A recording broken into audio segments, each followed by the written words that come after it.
कब्जा करने के लिए आ रहे हैं। इस कब्जे को प्रशासन रोके।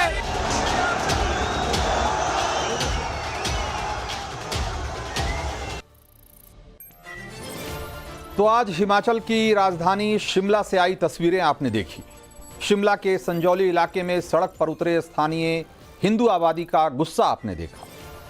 ये नाराजगी, ये गुस्सा किसी मस्जिद के खिलाफ नहीं, बल्कि उस कट्टरपंथी प्रयोग के खिलाफ है जिसे हिंदुस्तान में हर हाल में कामयाब करने के लिए कट्टरपंथी इस्लामिक ताकतें पूरी ताकत से जुटी हुई। ये गुस्सा तुष्टीकरण के उस चोर रास्ते के खिलाफ है जिसके जरिए पहले खाली जमीनों, सरकारी जमीनों पर अवैध कब्जा किया जाता है, फिर वक्फ कानून की आड़ लेकर उसे जायज ठहरा दिया जाता है, और अगर कभी उसके खिलाफ कार्रवाई की बात होती है तो इसे पूरे मुस्लिम समाज से जोड़कर ऐसे पेश किया जाता है कि देखो हिंदुस्तान में मुसलमानों पर कितना जुल्म हो रहा है। हिमाचल के संजौली में आज हुए हंगामे के पीछे की कहानी बिल्कुल यही है। विवाद संजौली के पौष इलाके में बना दी गई उस 5 मंजिला मस्जिद का है जिसे खुद हिमाचल सरकार के मंत्री अवैध बता चुके हैं, लेकिन मुस्लिम पक्ष इसे वक्फ की जमीन पर बनी मस्जिद बताने में जुटा हुआ, और वहीं इसे तोड़ने की मांग कर रहे स्थानीय हिंदू ये सवाल उठा रहे हैं कि जिस संजौली में 99.99% आबादी हिंदुओं की है, वहां अवैध मस्जिद का निर्माण होता देखकर भी पुलिस प्रशासन ने कैसे आंखें बंद करके रखी और किसके इशारे पर आंखें बंद कर ली गई। संजौली मस्जिद का विवाद और इसके पीछे की चालाकी समझनी है तो यह सवाल और इस सवाल का जवाब आपको ढूंढना पड़ेगा कि जिस इलाके में इक्का दुक्का मुस्लिम हो वहां 5 मंजिला मस्जिद क्यों बनाई गई, और यह मस्जिद बनाने का मकसद क्या था। यह सवाल इसलिए भी चौंकाने वाला है क्योंकि दावा यह है कि जिस जमीन पर संजौली की मस्जिद बनी है वो सरकारी जमीन। इस विवाद को समझ जाएंगे तो आपको इस बात का भी जवाब मिल जाएगा कि क्यों हिंदुस्तान को नए वक्फ बिल की जरूरत है, क्यों नए वक्फ एक्ट की जो बात चल रही है वो इस हिंदुस्तान में बहुत बहुत जरूरी है। कैसे पुराने वक्फ कानून को कांग्रेस और उसके समर्थन वाली सरकारों ने इतनी बेलगाम ताकत दे दी है कि जिसकी इजाजत संविधान भी नहीं देता। खबर में आगे बढ़ने से पहले आपको संजौली मस्जिद को लेकर मुस्लिम का पक्ष क्या है यह भी बता देता हूं।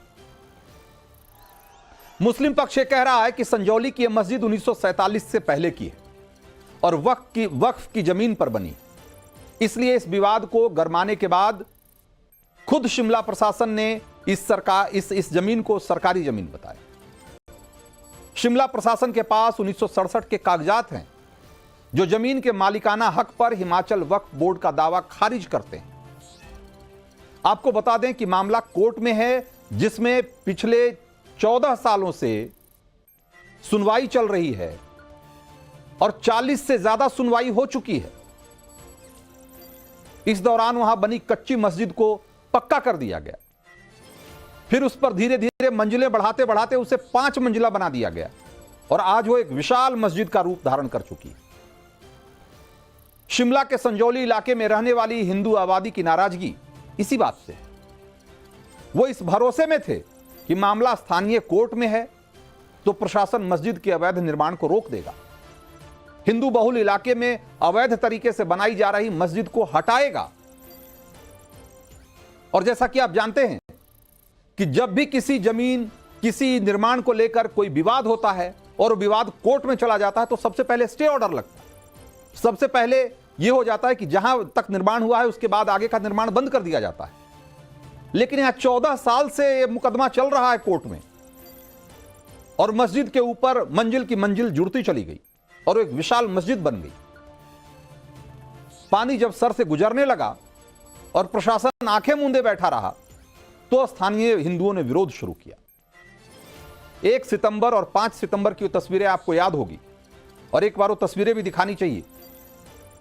जरा एक बार वो तस्वीर दिखाइए, 1 और 5 सितंबर की तस्वीरें, जिसके बाद हिमाचल की सुक्खू सरकार को 11 सितंबर यानी कि आज प्रदर्शन का अल्टीमेटम भेजा गया था। आज संजौली में सड़कों पर स्थानीय हिंदू उतरे तो उनके साथ क्या सलूक किया गया, वो तस्वीरें भी हम आपको लगातार दिखा रहे हैं।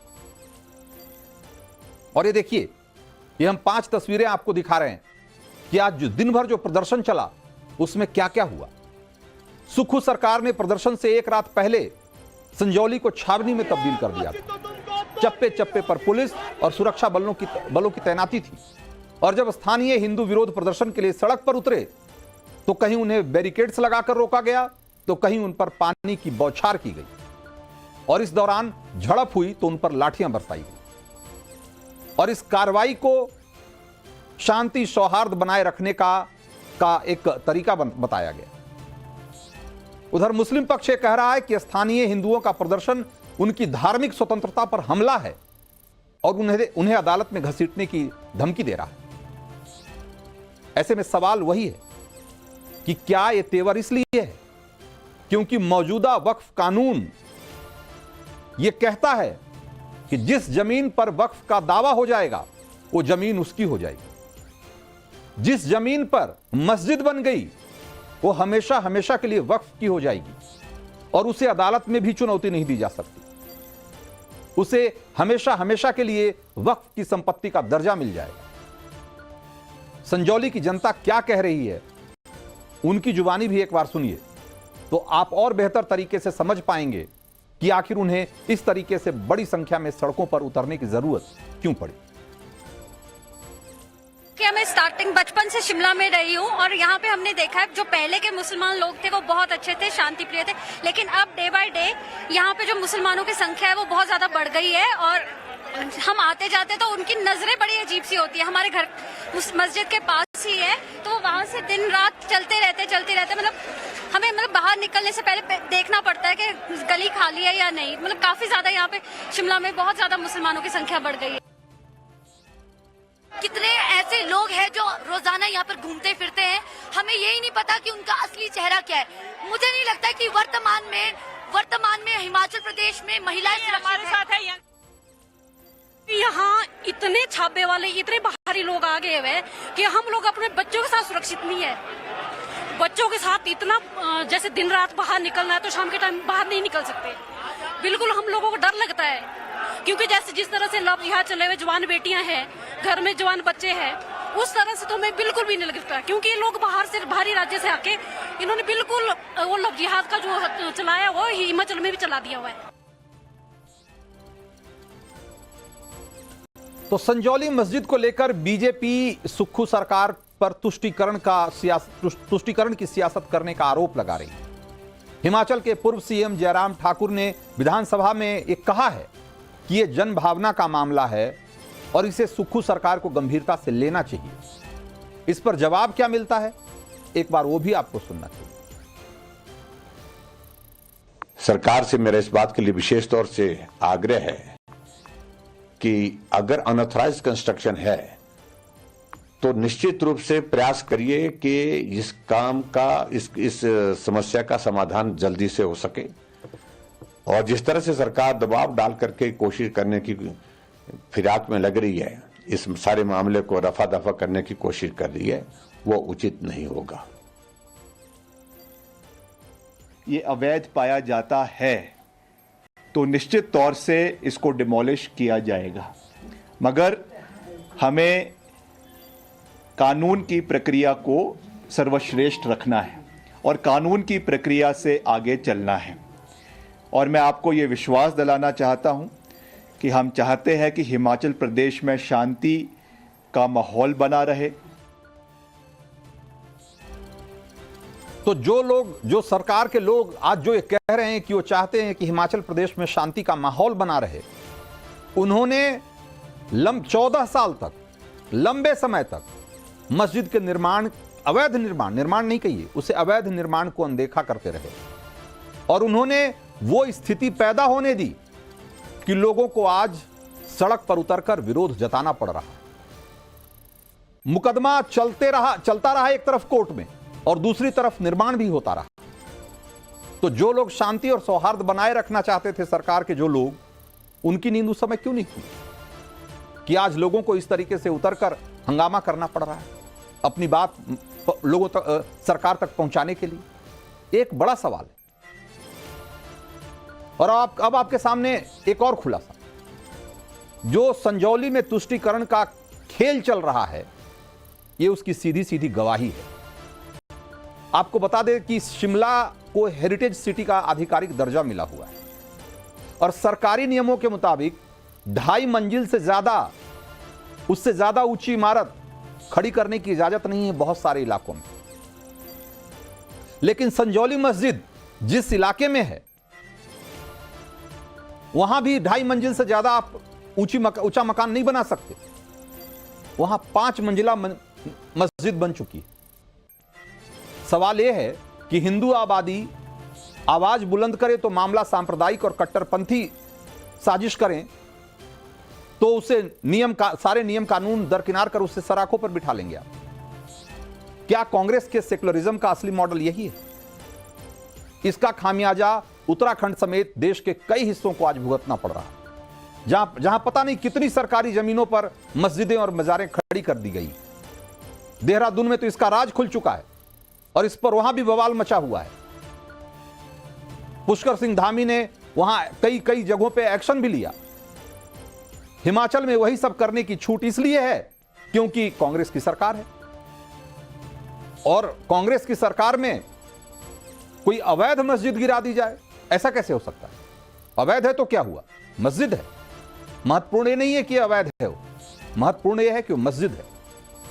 और तुष्टीकरण की सियासत इस बात की कतई इजाजत नहीं देती है कि किसी मस्जिद को गिराया जाए। मंदिर गिराए जा सकते हैं, मस्जिद नहीं।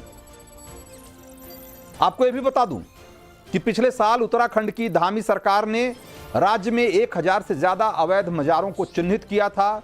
वन विभाग या सरकार की जो दूसरी जमीनें हैं उस पर अवैध कब्जा करके जो बनाई गई थी मजारें, उनकी पहचान की गई, उनकी लिस्ट बनाई गई और उनमें से 450 से ज्यादा मजारों को सरकार ने ध्वस्त कर दिया। उत्तराखंड में मजार वाली साजिश हो या हिमाचल का संजौली मस्जिद विवाद, हम सबको उस चालाकी को समझने की जरूरत है जिसे कट्टरपंथी ताकतें खुलकर आज अंजाम दे रही, जिसमें खास मकसद से इलाकों को चुना जाता है। वहां मुस्लिम आबादी बढ़ाने की प्लानिंग होती है, अवैध घुसपैठियों को पनाह दी जाती है, जमीनों पर, खास करके सरकारी जमीनों पर कब्जा किया जाता है, रहने के नाम पर जमीनें खरीदी जाती हैं और फिर वहां धीरे से मस्जिद बना दी जाती है। दूसरे इलाकों से मुस्लिमों को नमाज पढ़ने के लिए बुलाया जाता है और फिर किस तरह के हालात पैदा हो जाते हैं, संजौली के लोगों की जुबान से हम आपको पहले ही सुनवा चुके। संजौली में जिस मस्जिद के अवैध निर्माण पर बवाल मचा हुआ है उसकी कहानी भी कुछ ऐसी ही है। स्थानीय लोग बताते हैं कि कैसे कुछ दशक पहले सलीम खान नाम के शख्स ने संजौली में आकर दर्जी की दुकान खोली और फिर बाहरियों को बुलाकर वहां बसाता गया। वही सलीम दर्जी की दुकान बंद कर बाद में मौलवी के रोल में आ गया और जिस जगह संजौली की मस्जिद है वहां नमाज के लिए लोग जुटने लगे। संजौली में अब जबकि मस्जिद के अवैध निर्माण का मुद्दा गर्मा गया है, केंद्रीय मंत्री गिरिराज सिंह क्या कह रहे हैं और उनका क्या बयान है, जरा एक बार सुनिए। मैं वहां के हिंदुओं को धन्यवाद देता हूं, उन्होंने विरोध प्रकट किया। कांग्रेस की सरकार इस पे चुप है। अवैध मस्जिदों को चिन्हित किया जाए। बांग्लादेश बॉर्डर पर, ये नेपाल बॉर्डर पर और देश के भीतर भी जहां जहां अवैध मस्जिदें हैं उसको चिन्हित करके उसको ढाह देने की जरूरत है। तो इस तरह का प्रयोग पूरे देश भर में चल रहा है। पूरे देश भर में सरकारी जमीनों को चिन्हित करके वहां किस तरीके से मजार और मस्जिदें खड़ी की जा रही है, इसको लेकर हमने कई बार रिपोर्ट दिखाई और कई बार ऐसी रिपोर्टें अलग अलग अखबारों से लेकर और सारे मीडिया में छप चुकी है। बावजूद इसके सरकार इसको लेकर आंख मूंदे बैठी है। ये एक बहुत बड़ा सवाल है। यही वजह है कि आज संजौली में हम जिस तरह की तस्वीरें देख रहे हैं, जिस तरह का गुस्सा देख रहे हैं, वो हमें दिखाई पड़ता है अलग अलग राज्यों में और अलग अलग हिस्सों में।